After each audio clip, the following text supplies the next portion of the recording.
From Angola's rugged highlands and Atlantic coastline, we shift dramatically north, across the equator, over the vast expanse of the Atlantic Ocean, and into the crystalline waters of the Caribbean Sea, Antigua and Barbuda.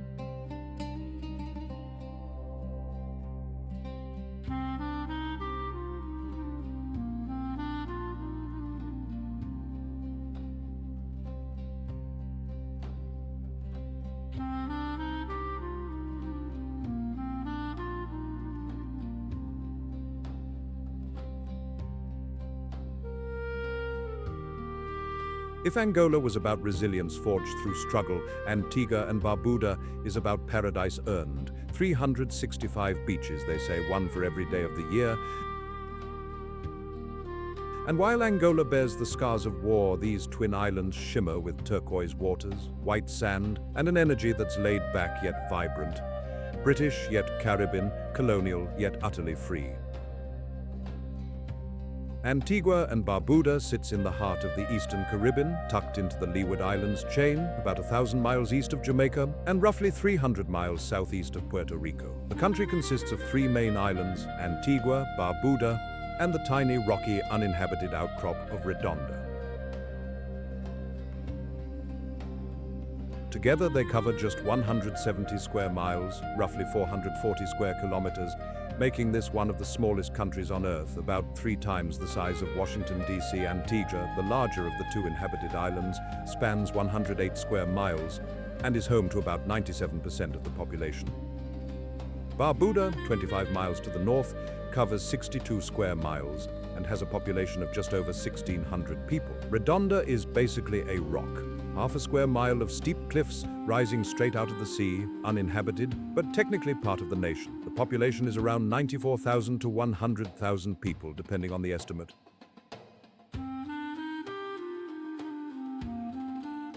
Most live on Antigua, concentrated around the capital city of St. John's, which sits on the island's northwest coast and is home to about 25,000 to 30,000 people. St. John's is the economic and cultural heart of the nation, a bustling port city with colorful colonial buildings, a vibrant market, and a deep-water harbor that's been welcoming ships for centuries.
The official language is English, a legacy of over 300 years of British colonization, but locals speak Antiguan Creole, a lilting rhythmic dialect that blends English with African linguistic influences and Caribbean flair. You'll hear phrases that sound almost British, then suddenly swing into pure island slang. It's the voice of the streets, the beaches, the rum shops, and the cricket grounds.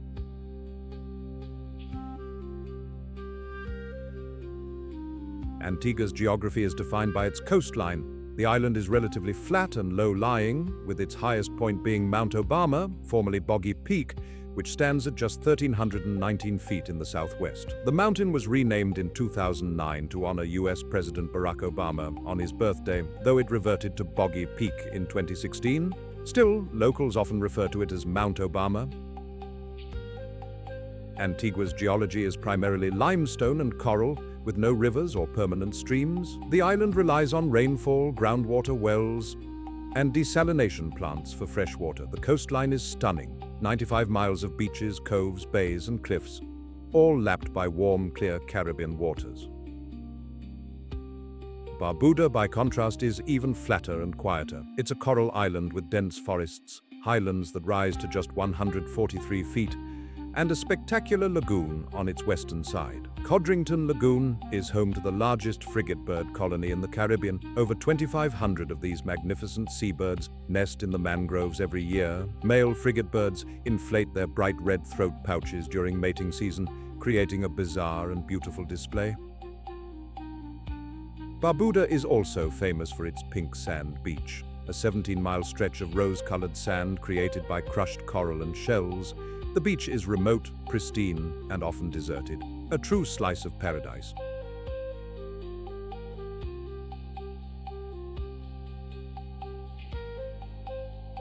Now let's talk about some fascinating facts. First, Antigua is home to one of the world's rarest snakes, the Antiguan racer, which lives only on Great Bird Island, a tiny islet off Antigua's northeast coast. It's critically endangered, with fewer than 1,000 individuals left. Conservation efforts have brought it back from the brink of extinction, but it's still one of the rarest snakes on Earth. Second, there's Nelson's Dockyard, a restored Georgian-era naval shipyard in English Harbor that's now a UNESCO World Heritage Site. Admiral Horatio Nelson was stationed there in the 1780s. Today, it's a beautiful, functioning marina filled with yachts, museums, restaurants, and historical buildings.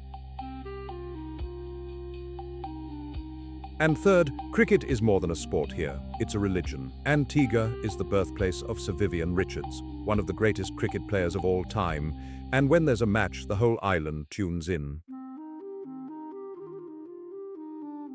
Antigua and Barbuda gained full independence on November 1, 1981, after being a British colony for over 3 centuries. November 1st is now a national holiday, celebrated with parades, music, fireworks, and national pride. So how do you actually move to Antigua and Barbuda? There are a few pathways, though it's not the easiest place to immigrate to unless you have money or a specific skill set.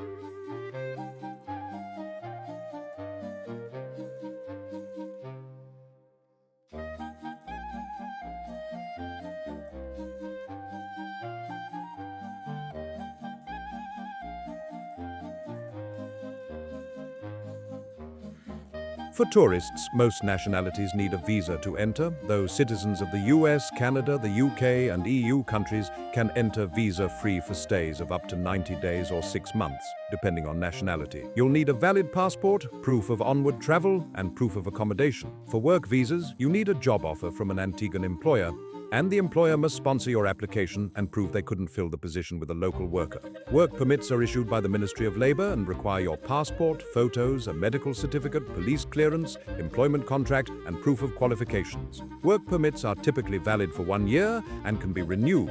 For residency, things get tricky.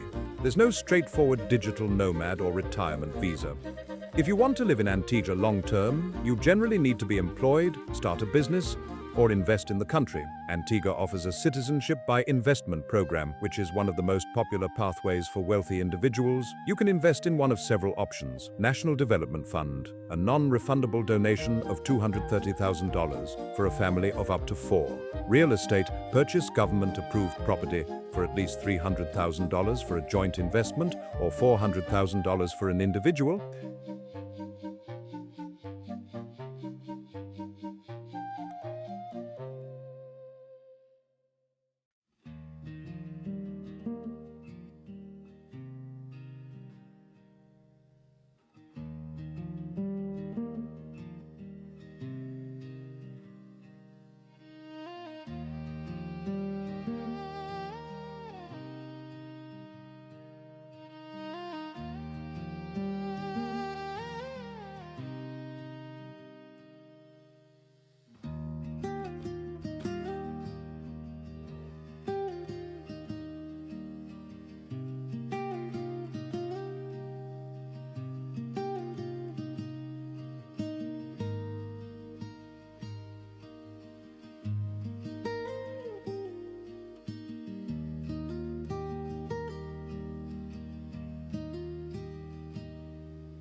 University of the West Indies Fund, a $260,000 donation for families of 6 or more, which includes a 1-year scholarship for 1 family member. Business investment. Invest at least $400,000 in a government-approved business. In return, you get citizenship, an Antigua and Barbuda passport, and visa-free travel to over 150 countries, including the UK, EU, Schengen Zone, Hong Kong, and Singapore. There's a residency requirement of just 5 days in the country within the first 5 years. The process takes about 6 months, and due diligence checks are strict. As for cost of living, Antigua and Barbuda is one of the more expensive Caribbean destinations, though still cheaper than the US or UK. Housing rent varies widely. A 1-bedroom apartment in St. John's city centre costs about $740 to $1,000 per month. Outside the city centre, it drops to $370 to $600. A 3-bedroom apartment in the city centre runs $1,450 to $2,000. Luxury beachfront villas can cost $5,000 or more per month. Buying property is pricey. Average prices are around $1,680 per square meter, but prime beachfront property can go for $5,000 to $12,000 per square meter.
Food.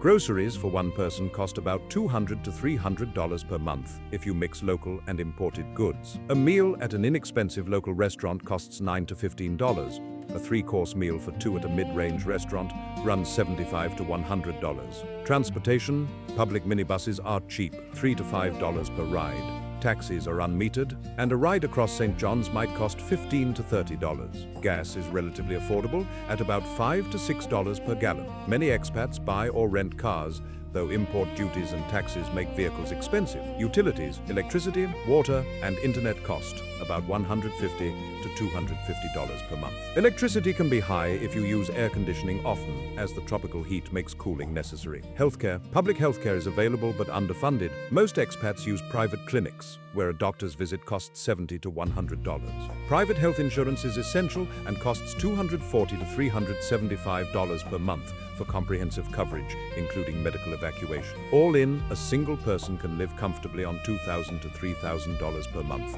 including rent. A couple might need $3,500 to $5,000, depending on lifestyle. It's not cheap, but it's paradise.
Picture Antigua at dawn, the sun rising over the Caribbean, painting the sky pink and gold.